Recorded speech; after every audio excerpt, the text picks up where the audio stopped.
Na aula 5, estudaremos as propriedades periódicas dos elementos químicos ao longo da tabela periódica. Eu sou a professora Caroline Winter. Lembrando que a tabela periódica está organizada em linhas, que são os períodos, de 1 a 7, indicando o número de camadas que cada átomo apresenta, e em colunas, que são os grupos ou famílias, vamos estudar algumas propriedades periódicas. O raio atômico é a distância do centro de um átomo até a camada mais externa de sua eletrosfera. O desenho mostra o dobro da distância do raio entre dois átomos adjacentes do mesmo elemento químico. Sabemos que o período vai de 1 a 7 na tabela periódica, representando as linhas, ou seja, o número de camadas que um átomo apresenta em sua eletrosfera. Se o número de camadas aumenta de cima para baixo, quer dizer que o tamanho do átomo aumenta. Então, o raio atômico aumenta na tabela periódica de cima para baixo. O número atômico está em ordem crescente na tabela periódica moderna, portanto, ele aumenta para a direita. Se o número atômico aumenta para a direita na tabela periódica, sabemos que o número de prótons aumenta. Temos mais cargas positivas quanto maior o número atômico.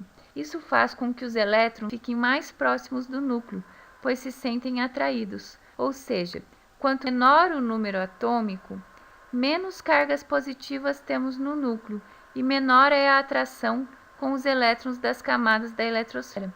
E por isso, o raio atômico aumenta para a esquerda à medida que o número atômico diminui em um mesmo período, pois a atração é menor do núcleo com os elétrons e o tamanho do átomo fica maior, pois os elétrons se afastam mais do núcleo.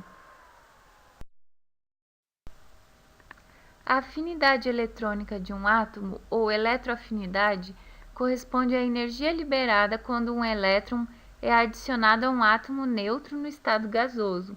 Dessa forma, os elementos com maior eletroafinidade são o flúor e o oxigênio, que estão na família 7 e 6A, respectivamente. Eles têm muita tendência a ganhar elétrons. Eles têm 6 e 7 elétrons em sua camada de valência, respectivamente, os elementos das famílias 6A e 7A, e por isso têm grande tendência de ganhar elétrons para ficarem estáveis, segundo a regra do octeto. A energia liberada quando eles adicionam um elétron à sua eletrosfera é a afinidade eletrônica. Os átomos que estão do lado esquerdo da tabela, como os metais da família 1A, têm afinidade eletrônica pequena. Eles não têm atração por elétrons e sim tendência de perdê-los. Portanto, a afinidade eletrônica aumenta da esquerda para a direita na tabela periódica e de baixo para cima. A energia de ionização já é a energia necessária para arrancar um elétron da camada mais externa.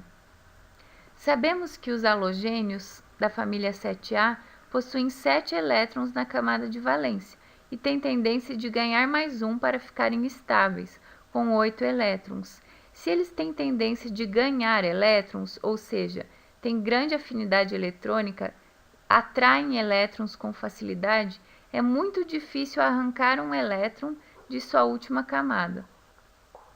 Dessa forma, a energia para arrancar um elétron é muito grande para um halogênio. Ela é maior ainda para um gás nobre, que são os elementos da família 8A. O gás nobre já está estável, com 8 elétrons em sua camada de valência. Dessa forma, é muito difícil arrancar um elétron de sua camada mais externa. A eletronegatividade é a tendência dos átomos de ganharem elétrons. O flúor é o elemento mais eletronegativo da tabela. A eletronegatividade aumenta da esquerda para a direita e de baixo para cima. Os gases nobres estão excluídos da tendência de eletronegatividade, pois já são átomos estáveis, com 8 elétrons, e não têm tendência em ganhar elétrons. A eletropositividade é a propriedade contrária. é a tendência de você perder elétrons, ou seja, a tendência de os átomos ficarem positivos, que é o caso dos metais alcalinos, os elementos de maior eletropositividade da tabela. O frâncio é o metal alcalino com maior eletropositividade, pois ele tem a maior tendência de perder elétrons da tabela periódica.